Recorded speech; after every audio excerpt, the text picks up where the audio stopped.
पाकला में नसीहत और तरबियत क्या है, तो निकाल लीजिएगा मेरे साथ ईमान की किताब, और जिसको लिखने वाला लूका रसूल है। बड़े अच्छे तरीके से लूका ने अपनी अंजील भी लिखी और ईमान की किताब भी लिखी। लूका ने वो वाले वाक़यात भी बाइबल मुकद्दस में दर्ज किए जो बाकी 3 अनाजीलों में नहीं है। जिस तरह काना गलील का वाक़या सिर्फ आपको लूका की अंजील में मिलेगा, और एक दो और भी ऐसे वाक़ये हैं जो लूका की अंजील में मिलता है, क्योंकि लूका एक तबीब था, डॉक्टर था। डॉक्टर की आदत होती है वो बहुत डीप तरीके से सोचता है और बड़े अच्छे तरीके से डीप तरीके से वो लिखता है। बाकी लोगों ने इतना डीप नहीं लिखा जितना लूका ने लिखा है। और मत्ती ने भी अगर खुदा के इसमनामे को लिखा तो उसने भी शॉर्ट करके लिखा, और मरकस ने भी बहुत शॉर्ट करके लिखा। यूहन्ना ने बिल्कुल नहीं लिखा। यूहन्ना शुरू ही यहाँ से करता है कि इब्तिदा में कलाम था, कलाम खुदा के साथ था, कलाम ही खुदा था। लेकिन लूका जब लिखता है तो लूका के जब हम 2 से 2.5 पेज होते हैं जो उसकी पूरी खानदान की लड़ी को लिखता है। वो वहाँ पे यूसुफ के बाप का सही नाम भी लिखता है। बाकी अनाजीलों में यूसुफ के बाप का सही दूसरा नाम मिलता है और वो एली लिखता है। और एली इसलिए लिखता है कि यूसुफ को पैदा तो किसी और ने किया था, लेकिन वो परवरिश एली काइन के पास नहीं, नाम मिलते जुलते, लेकिन वो एली इंसान था, एली के पास रहा। हम इस चीज़ को जब बाइबल मुकद्दस पढ़ें तो बड़े गौर से सुना करें, पढ़ा करें, ताकि हमें समझ आए। ईमान की किताब है, उसका 2 बाब है और उसकी 42 आयत है, 42। और इस आयत में कुछ 3-4 लफ्ज हैं जिन पे हम गौर करेंगे। आयत एक है और लफ्ज 4 पॉइंट है हम जिस पे गौर करेंगे। मेरे अज़ीज़ों, ये हमारी जिंदगी के 4 पिलर हैं। आज हम गौर करेंगे कि क्या ये हमारी जिंदगी के अंदर चारों पिलर मौजूद हैं। अगर ये हमारी जिंदगी में चारों पिलर मौजूद नहीं है तो फिर गौर फिक्र करने की जरूरत है, हम किस तरह जिंदगी बसर कर रहे हैं। और ये रसूलों से तलीम पाने, रफाकत रखने में और रोटी तोड़ने में और दुआ करने में मशरूफ रहे। खुदावंद के पाक नाम पढ़े और सुने जाने पे खुदावंद की बरकत हो। आमीन। जैसे कि मैंने पहले कहा कि ये 4 पिलर हैं। 4 पिलर हैं। इसमें 4 लफ्जों पे हम गौर करेंगे। पहला लफ्ज था तलीम पाने में, और दूसरा लफ्ज है रफाकत रखने में, तीसरा है रोटी तोड़ने में, और चौथा है दुआ करने में। अगर एक ईमानदार की जिंदगी में इनमें से 2 चीजें हैं फिर भी वो खतरे की हालत में है।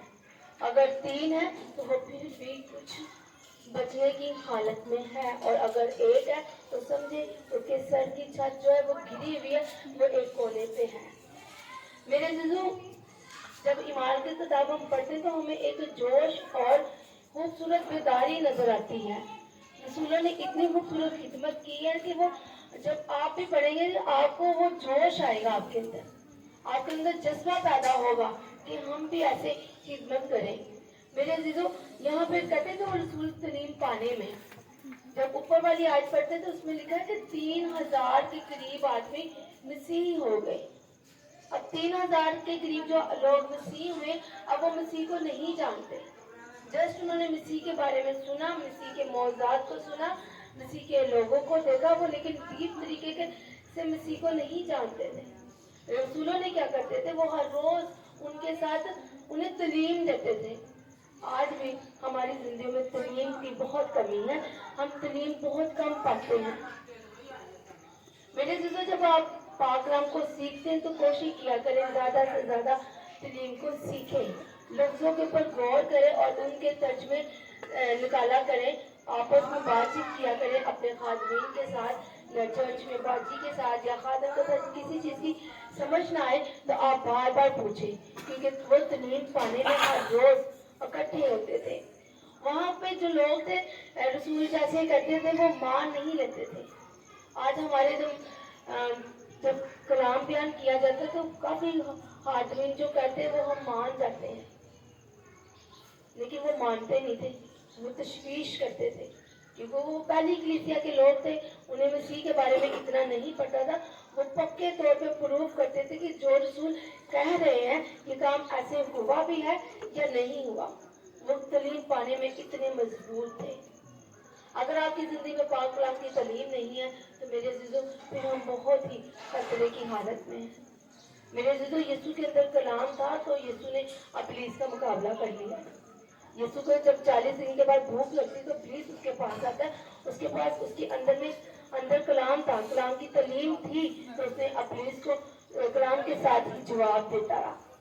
अगर आपके पास कलाम की तालीम नहीं होगी तो हम इब्लीस से, उसके तीरों से घायल होते जाएंगे।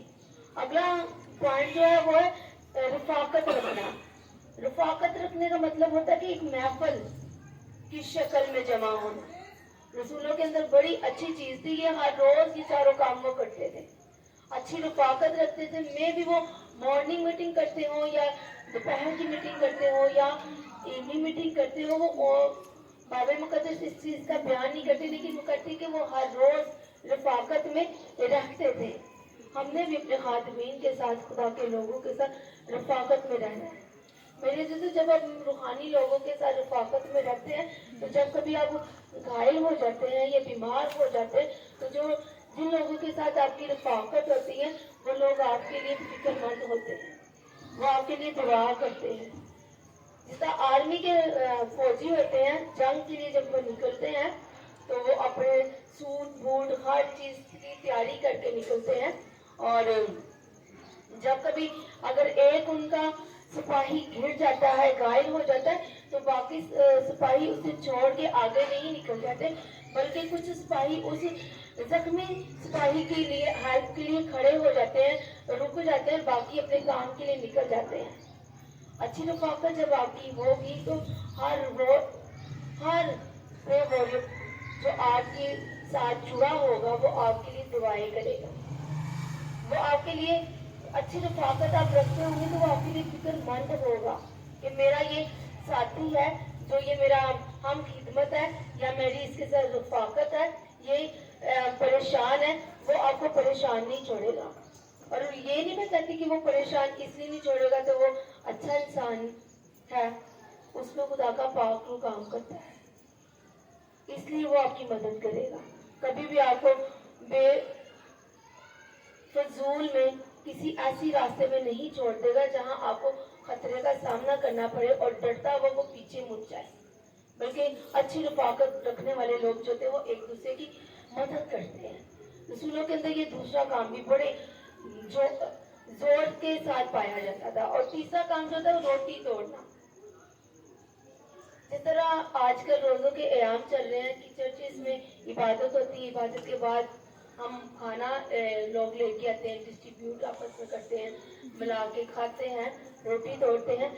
ये रोटी तोड़ने का अशा बानी को भी शो करती है, बेसिकल है ये वही चीज ही। लेकिन उस वक्त के लोगों के अंदर एक बात पाई जाती थी, कुछ लोग अच्छा खाना बना के ले आते थे और कुछ नॉर्मल खाना लेके आते थे, तो फिर उन्हें बातों का सामना करना पड़ता था। रोटी वो हर रोज तोड़ते थे चर्च में बैठ के, हैकल में बैठ के, क्योंकि वो खुदा के खादमीन थे, वो खुदा को अच्छे तरीके से खुदा के साथ चलने वाले थे और उसको फॉलो करने वाले थे। रसूलों ने ऐसे ऐसे काम किए कि खुदा उन्हें फॉलो करे, लोग